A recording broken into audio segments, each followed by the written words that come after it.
Hello everyone, welcome to this video. We are going to talk about event listeners.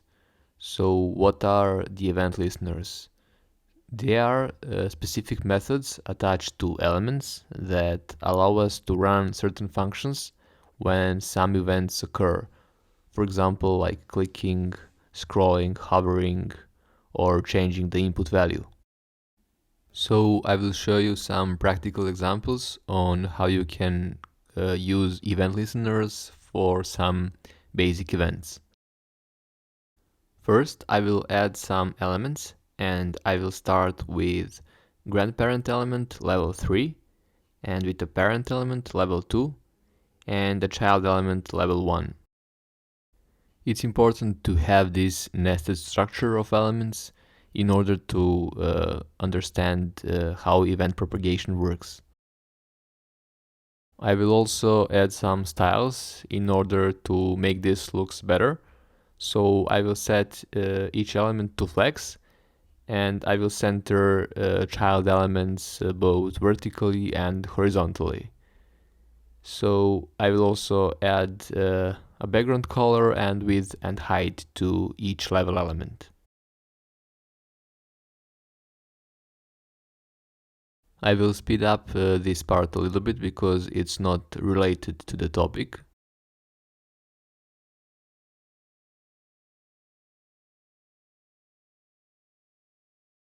And let's check how it looks in the browser.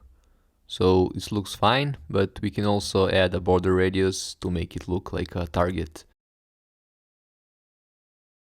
Now we are ready to shoot. So how to write an event handler?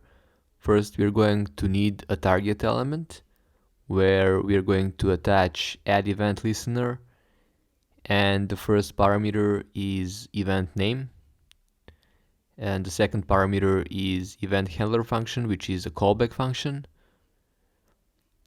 and the third parameter is the boolean value for using capture or not, or it can be options as an object where we can provide a certain properties.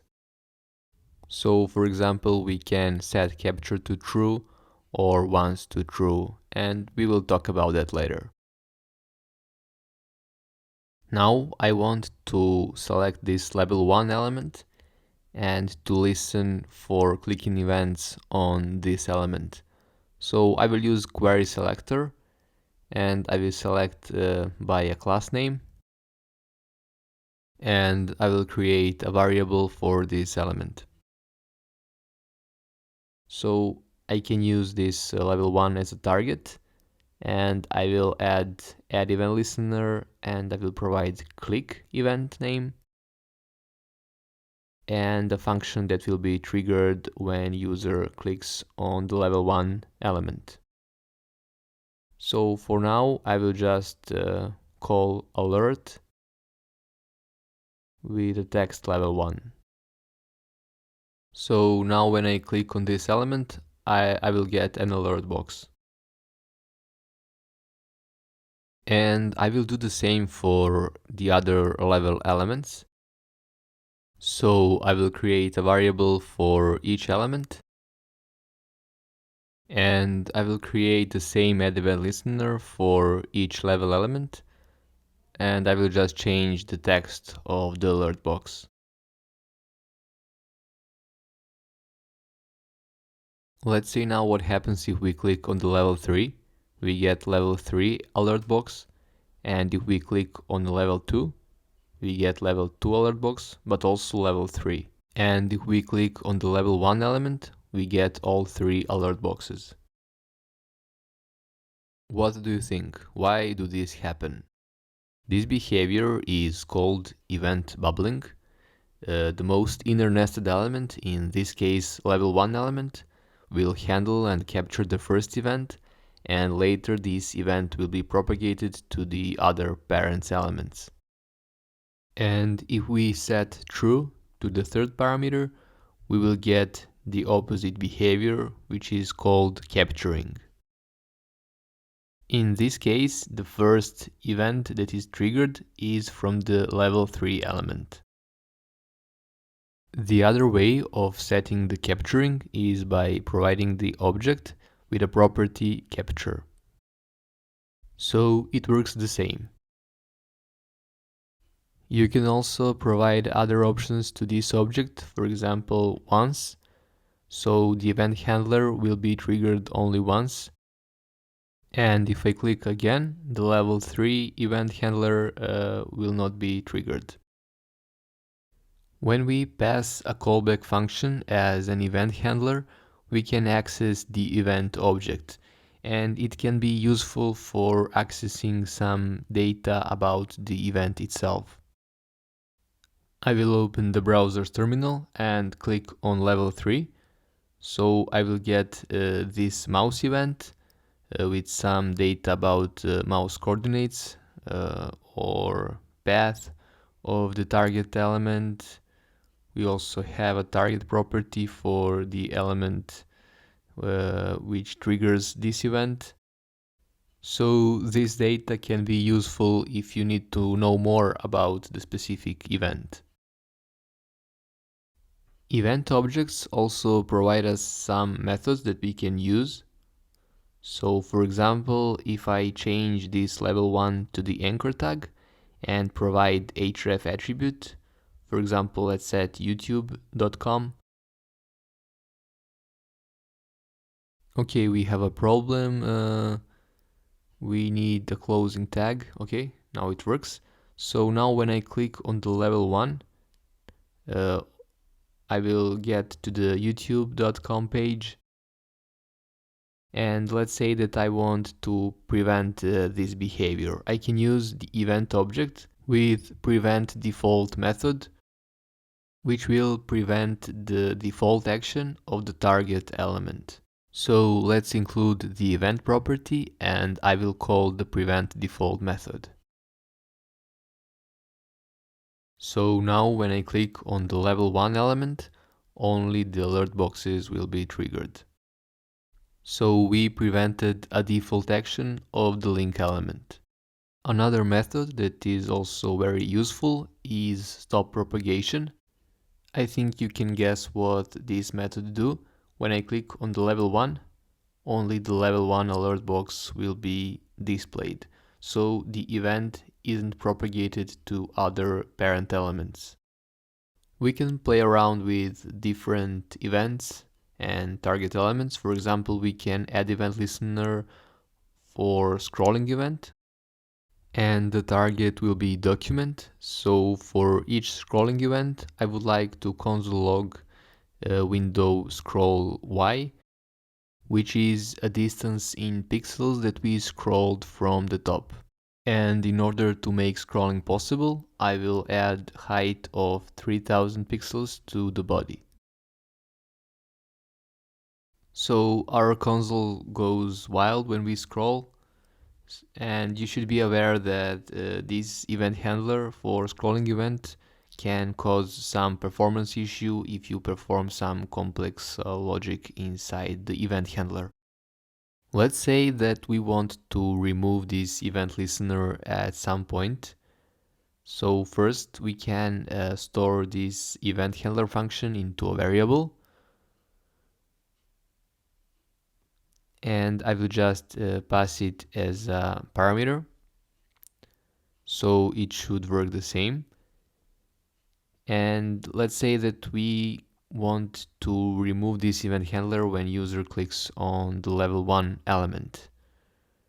So we can call document and remove event listener method. And the first parameter will be event name. And the second will be event handler function, which is on scroll event handler. So now when we start scrolling, we see a scroll bar position in the browser's console, and when we click on the level 1, we don't see a scroll bar position anymore. Let's see how we can use event listener for some other events. So I'm going to create an input element with type attribute text, and I will set ID to simple input, And I will create a div element where I want to show the value of the input field while the user is typing the text. So I will use this span element for that.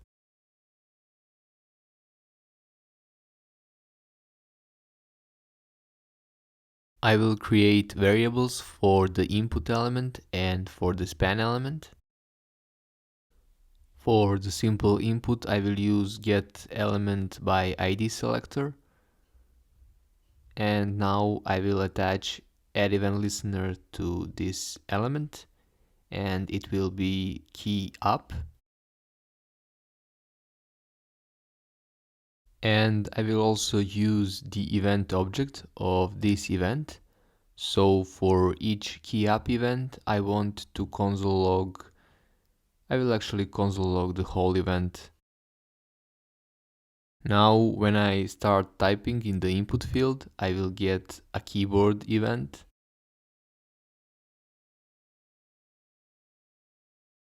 So you can check the properties of this event object, but the thing that we are going to use is target. And if we enter another letter, we will get another event object, and you can check that the property key is the S letter. And now I would like to console log the value of the input field, which is in the target property of the event. Now, as I type, the value is displayed in the browser's console. But we want to display that value in the span element, so I will create a simple input text variable for the span.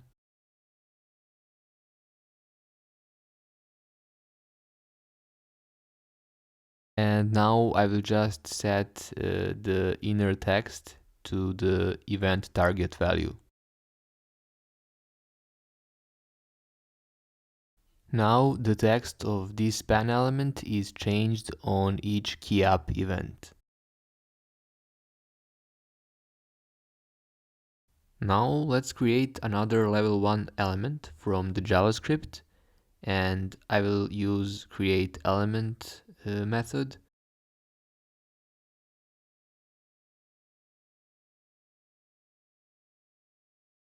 And I will set a class name to level 1, and I will append it to the body. So I will use appendChild method. So now when you open the browser, you will see another circle element, but if you try to click on it, nothing will happen. And if you click on this one that we created from HTML, it works fine. So you might think that we should change query selector to query selector all, and that we should iterate through the elements. We can do that, but it won't solve the issue. So for each level 1 element, add event listener with this event handler.